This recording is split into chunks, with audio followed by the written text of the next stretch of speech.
Hi, everyone. So today we are going to be talking about a very important transit that many of us will go through. And this is a midlife transit known as Neptune, square Neptune. And we tend to go through this in our, late 30s, early 40s. This is the period of time, of course, where um, our Neptune placement, wherever it may be in our chart, will be getting a 90-degree square by transiting Neptune. And squares are times of huge challenge. And Neptune is a planet that, it is first of all, it is a generational planet, meaning we're going to have the same Neptune placement as everyone else who was born around the same time as us. Now, the way that it is aspecting the personal planets in our chart, that's going to vary from person to person. So while we might all have like a similar degree, a similar placement to the people that we've grown up with, that's going to look like a different story for each one of us. And the house placement's really going to show us where this is happening in our lives. So, if you have Neptune in your fourth house, this might be an experience that you're having in your home life or in terms of your family, or the fourth house can also rule our paternal side of the family.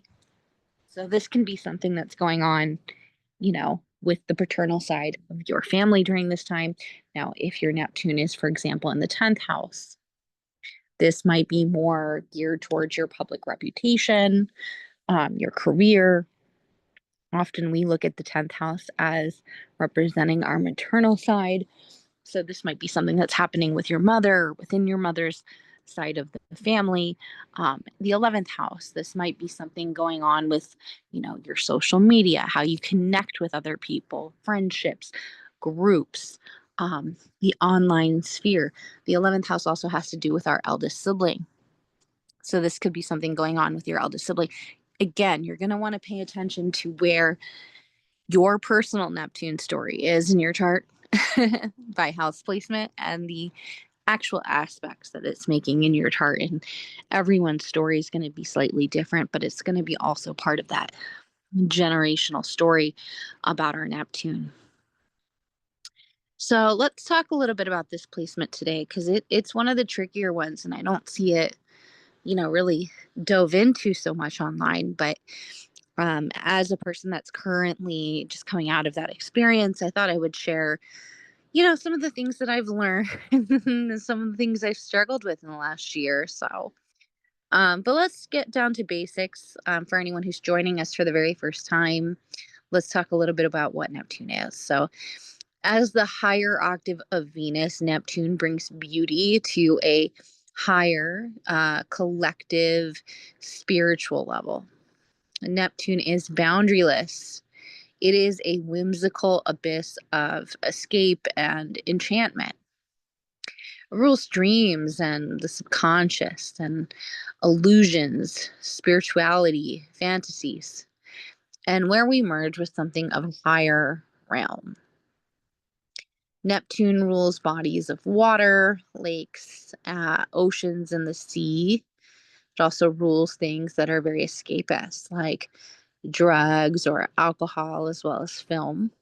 Sleep is also, a realm of Neptune, the dream world. Um, it's the ruler of delusion and where we might actually deny our reality, or we have our reality kind of seen through a foggy lens. As a planet, Neptune refines, it purifies, and it cleanses. So it is the planet of fantasy, confusion, delusion, the imagination, escape, the dream world, and of spiritual worlds as well. Neptune is higher power, and it is universal love. Neptune is rarely associated with the grounded, like material world. It functions more so in the in between. It gives the feeling that all things are connected, one being connected by something higher and more powerful.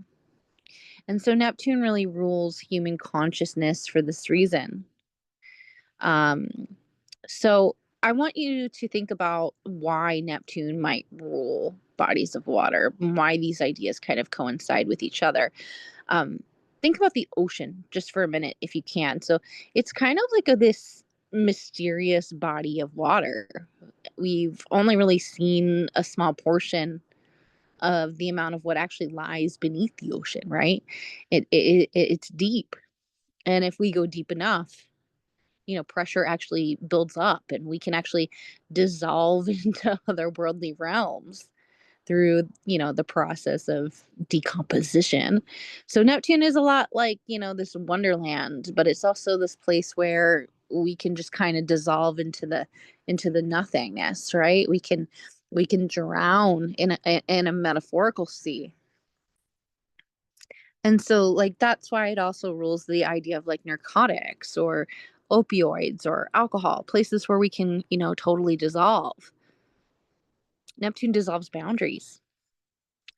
So if we're thinking about some keywords for Neptune, we're thinking about illusion, delusion, music, spirituality, dreams, sleep, the collective, the unconscious, and the desire to merge into higher realms, escape, and also isolation, right?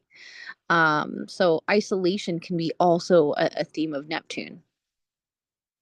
So when Neptune is squaring our natal Neptune, it is one of those periods that can, completely alter your relationship with both the external world and also the inner landscape, the emotional landscape, the comforts really. Because it is a time when the illusions that we've built up to protect ourselves or to escape reality can actually begin to crumble. And so it leaves you with this profound sense of disillusionment and sometimes even confusion. I've heard Neptune often uh, referred to as a rotten apple. And it kind of has that Snow White effect to it, right? Like the evil queen gives her this, apple she thinks is going to be delicious, and it ends up being the thing that puts her right to sleep. So the things that give us comfort in the past, they can sometimes feel hollow during this time. They can feel unsafe. They can even feel, isolating or suffocating. So for me personally, something I kind of noticed when I was going through this transit is music has always been a refuge for me, a very Neptunian theme. And now it suddenly sort of sounds like a reminder of everything that's kind of falling apart in our system. So, even spiritual practices that felt like my lifeline at one point can seem sort of irrelevant or even forbidden because we're in this moment right now as I'm recording this where things seem very rapidly changing in terms of our spirituality. This is a transit that doesn't just pull back the curtain on, false realities. It sort of forces you to look at what remains when everything you relied on has dissolved. So when Neptune transits square its natal position, it's like the universe sends you a cosmic message. It's, time to let go of the things that no longer serve you, whether they are people or beliefs or identities or even dreams that you've held on to for comfort. The disillusionment can be really depressing. It's as though the imaginary worlds that you've built up to survive are no longer safe to inhabit. And that's where pain lies, not just in the things falling apart, but in the fear that maybe, just maybe, nothing will ever feel whole again. So again, I was, listening to some music the other day, and it was this thing that used to allow me to escape into my trouble, to dream. or, simply feel something. It became this like painful reminder during this transit that it's a reality that I no longer recognize. I held certain artists into a high self or a high esteem, like maybe I thought that they had certain moral high ground. And then I find, the curtain gets pulled and you realize that that's just not so. So the songs that once transported you to a different world can suddenly feel like they're like mocking you, or even worse, they're no longer meaningful in the way that they once were. So you might find during this transit that music or film or, whatever that imaginary world was, once a comfort, now deepens the sadness. And it can leave you feeling empty and a bit exposed. So the impact of this transit isn't just confined to the internal world, there's the external world that can also mirror this sense of disillusionment. And as societal structures begin to show their cracks, the things that we once depended on, like, they can start to break down. So you might start to witness during this transit the collapse of, industries that you once felt really connected to, or the erosion of institutions that maybe you once trusted, or the shift towards more, rigid kind of societal expectations. So it's a time where we might not be sure where we fit in anymore. And, even things that once anchored us may suddenly feel like under siege. There's a question that really looms large. Will I even have the right to participate in the world as it's evolving? What happens to the things that give me meaning when everything else feels like it's slipping away? So, this transit is a time when the spiritual and material worlds really collide in a way that, can leave you feeling uncertain. The external chaos often reflects our internal upheaval as the fabric of reality itself is just unraveling during this time. So, again, the structures we rely on, whether they are personal or societal or even spiritual, they can feel unreliable or fragile and just unable to provide the security that we once felt. So, while it can feel a little bit like a death kiss, it's also really a chance for rebirth and for something that is built on something sustainable and real. It strips away the false illusions, but in doing so, it creates space for something more authentic to emerge. It's not a death for death's sake, it's a necessary clearing. And, eventually something will evolve into something deeper and more connective. Someone or something that you're evolving to be. Another thing that I really struggled with during this transit was sleep. I remember my dreams being so much more vivid. I needed more sleep, and then there were other moments where I couldn't sleep at all. So the period of this square, which was like, it can be, you know, you're going to feel this for a little bit. You're going to feel this within the 2-degree radius of it approaching.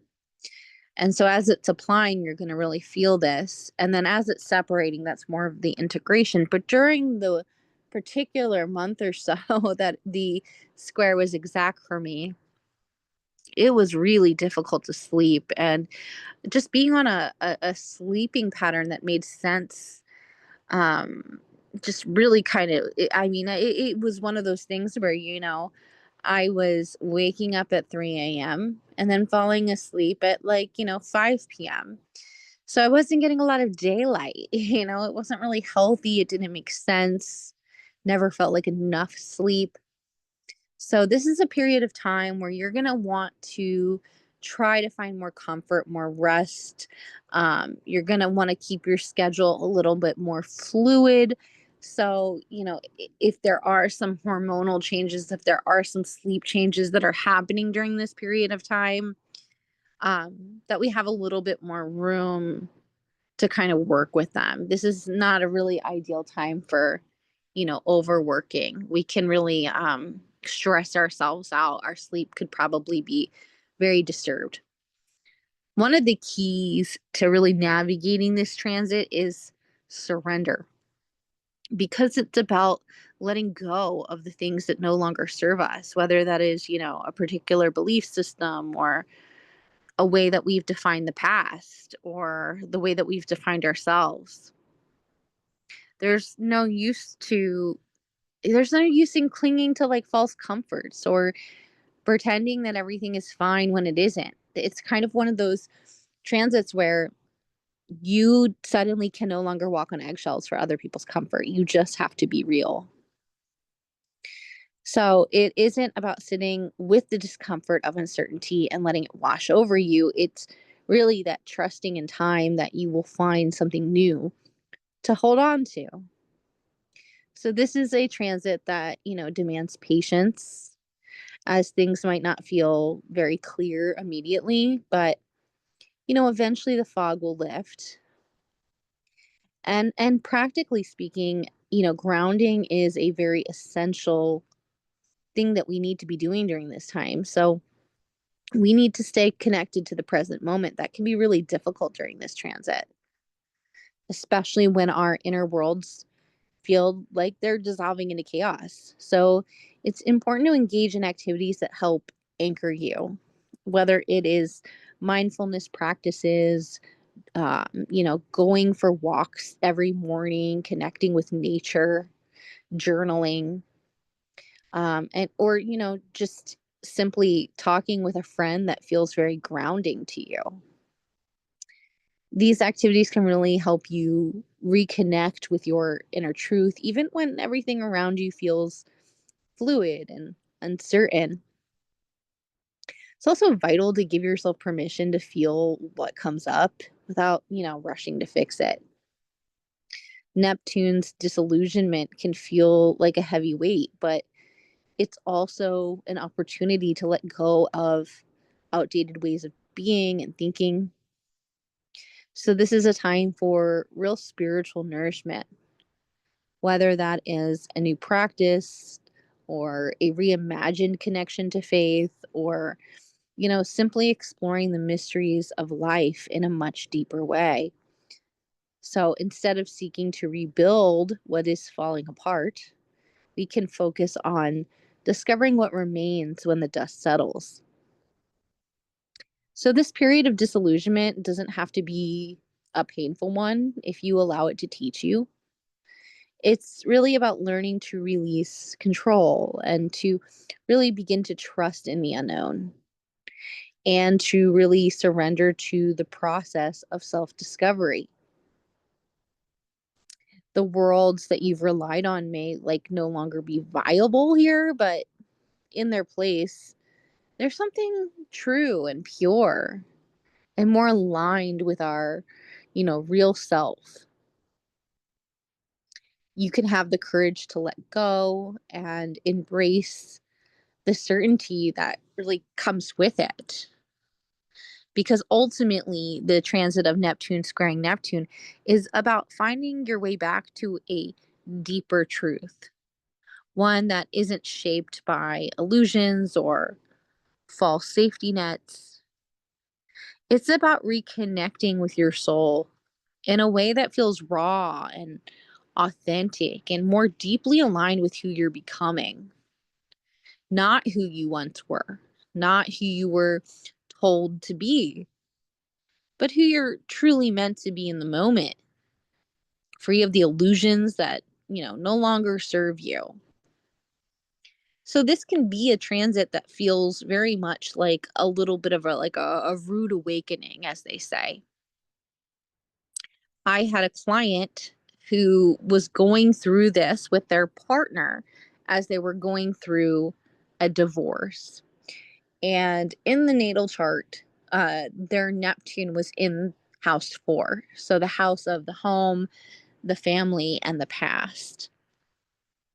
And so during this transit, the way in which they were raised differently became very strongly apparent.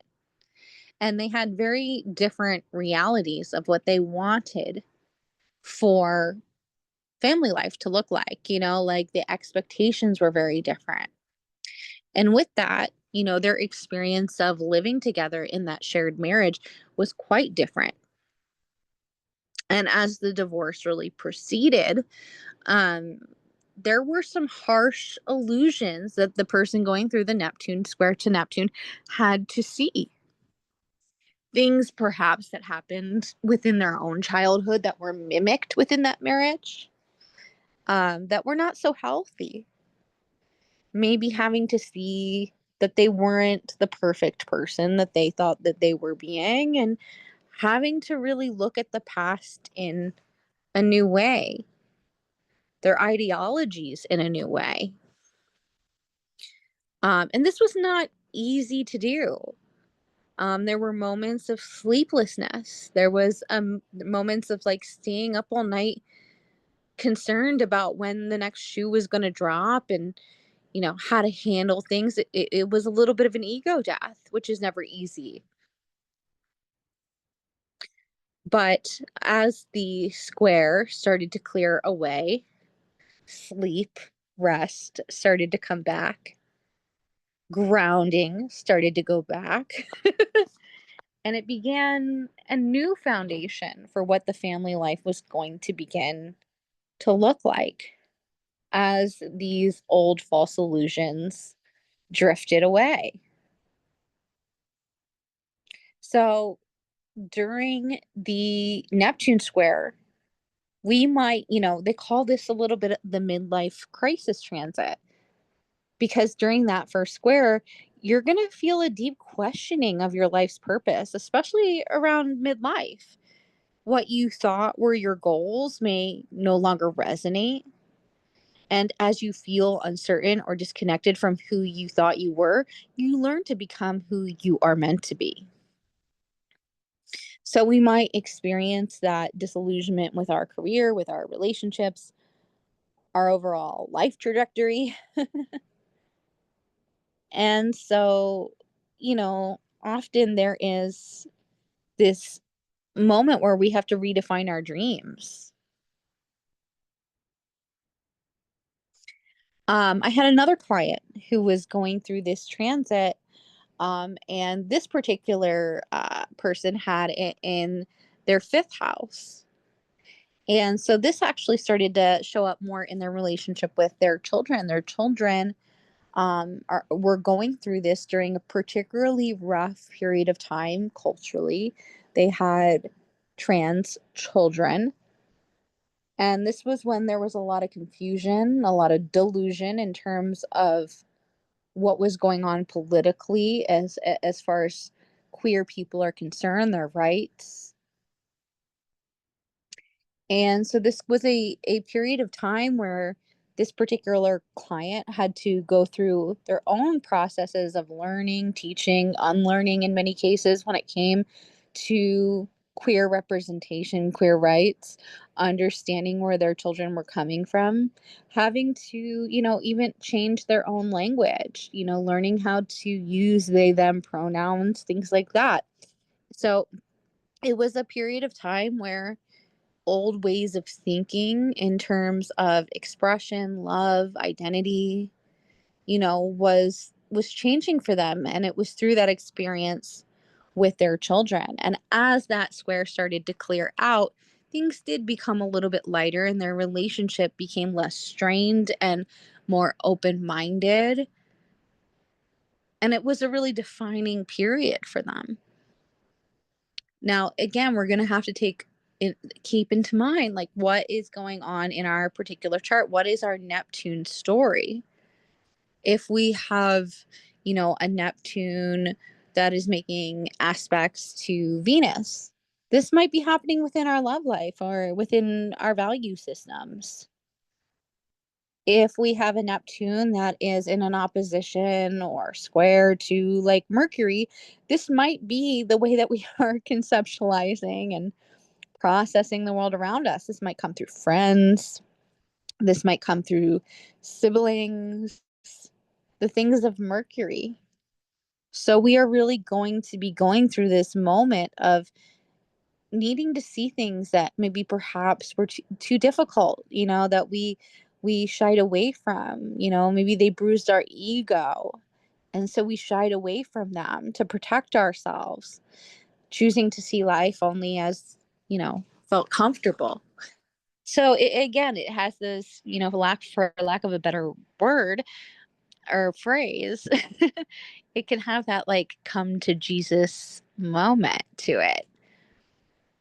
We're being forced to ground some things.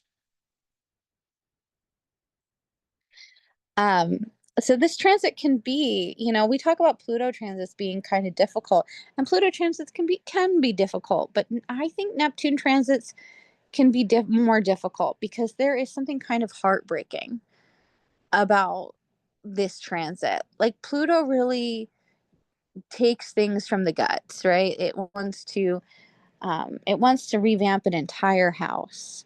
But Neptune is like the mirror that told you the house looked one way, and you really realized that it was this whole other thing. And so there's a certain sadness, I think, sometimes to Neptune transits, um, that can be a little bit more painful to deal with.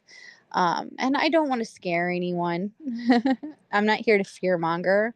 But if you are feeling that disillusionment, I just want to acknowledge it.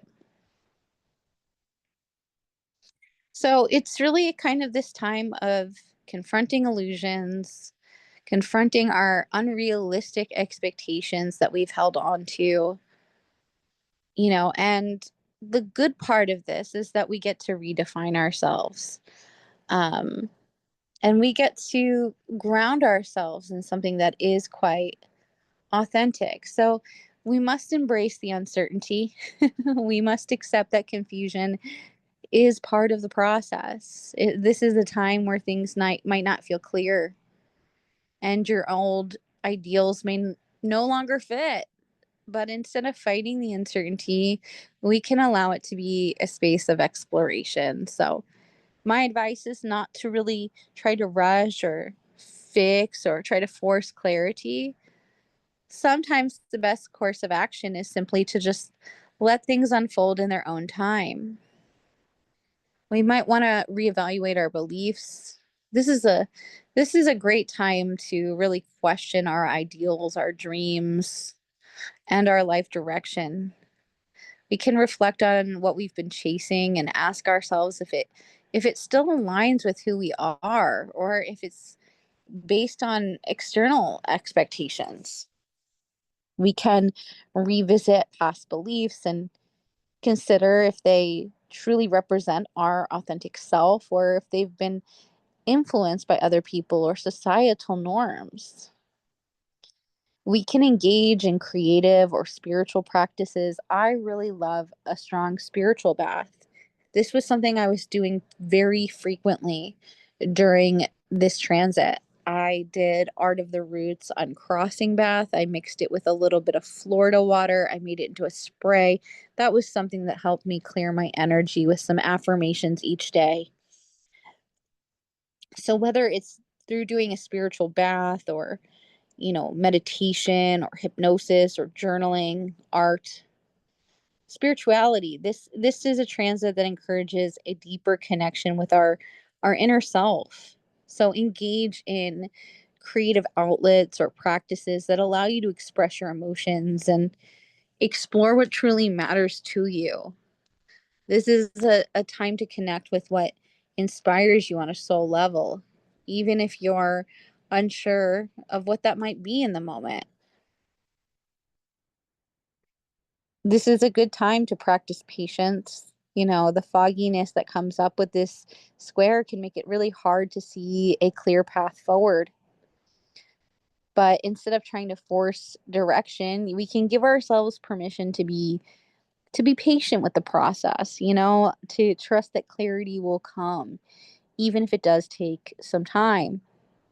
So we can focus on living in the present moment and taking small, meaningful steps towards what feels right, rather than feeling pressured to have everything figured out immediately. This transit can really trigger a sense of isolation as well, or self doubt. This was a period of time where I couldn't really get together with friends the way that I wanted to. So I felt really isolated. I felt really alone. And so, you know, just a reminder, just because you can't see people in person or get together, that doesn't mean that they're not there. So don't be afraid to reach out for support, people you do trust. Sometimes taking things, slow and grounding ourselves and just talking about it with a friend can feel, grounding in such a confusing time. This is a really good time to integrate lessons learned from past disillusionments and to really use them to inform a more authentic approach to life moving forward. So, in essence, this transit is kind of an awakening and a time of redefining your path. So, while it might feel uncomfortable or confusing, trust that this time of questioning can really ultimately lead you to a deeper understanding of both yourself and your true desires. So, some really great mantras that we can kind of work through during this transit are, I trust the flow of uncertainty. Um, this mantra actually encourages acceptance of the confusion and, you know, it helps you lean into the unknown, knowing that clarity will emerge with time and patience.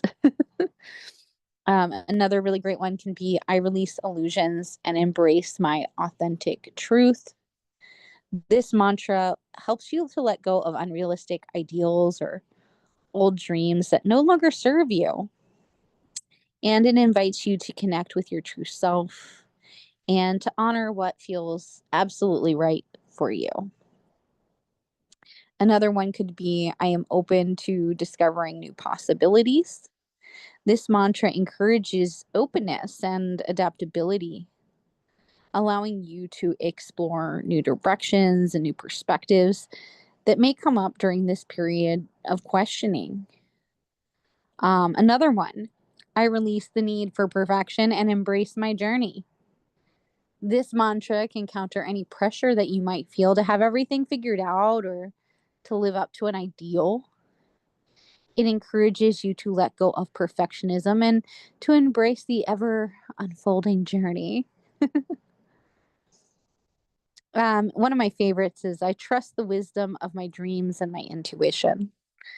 Neptune rules dreams and intuition. So, this mantra really helps you tap into those deeper, often more subconscious realms for guidance.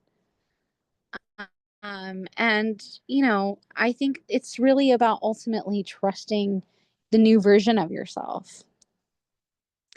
Another thing, herbs can be a really powerful ally during this transit. So, some herbs you might want to work with that are very Neptunian, lavender.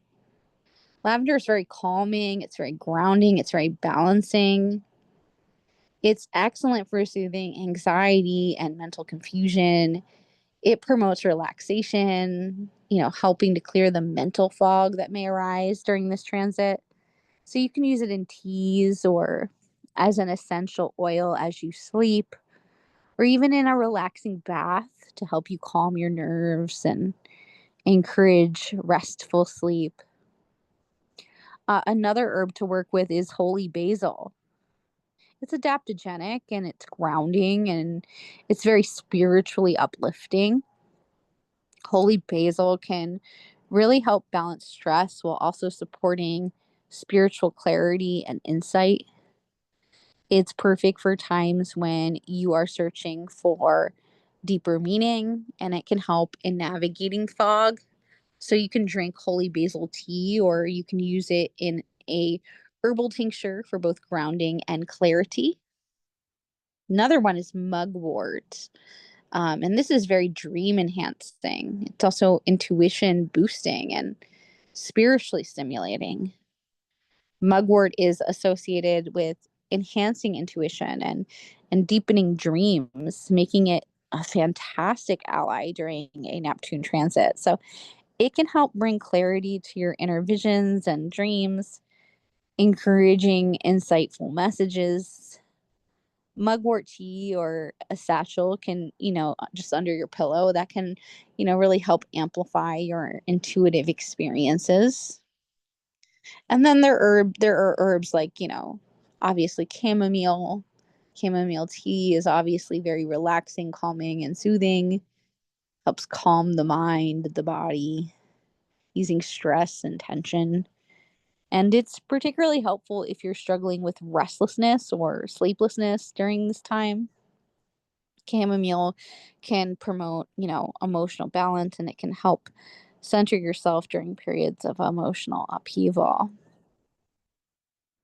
So, whether you're using them in baths, whether you're smudging with them, whether you're making teas, integrating these herbs in your daily routine, it can really provide emotional and spiritual support, helping you navigate these, very uncentered transits.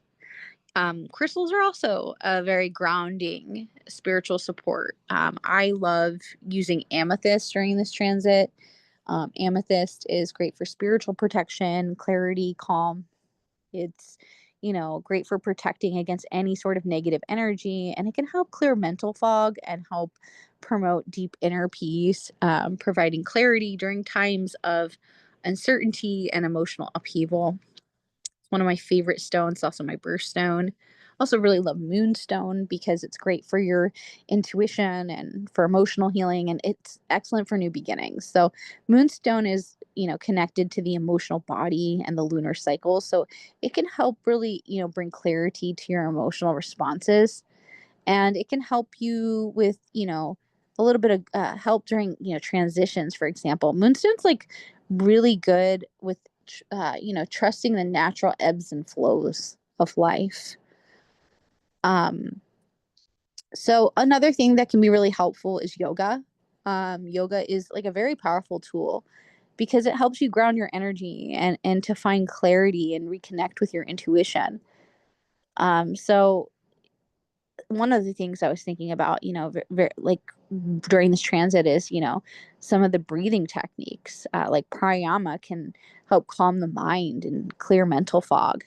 And that's really essential during Neptune transit. So breathing practices allow you to like center your energy, bringing awareness to the present moment and actually clearing confusion. So you could do things like alternate nostril breathing, and this helps, balance the left and the right hemispheres of the brain, promoting clarity and calm.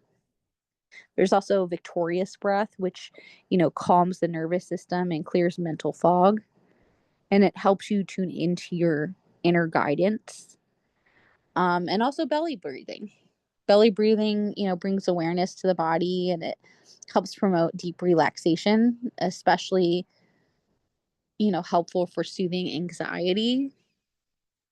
So you can look, there's some really great tutorials online if you want to look up these different breathing techniques. That they can be very helpful. And again, they are alternate nostril breathing. We actually have a video on this over on Instagram, but if you're not an Instagrammer, you can also find this on YouTube.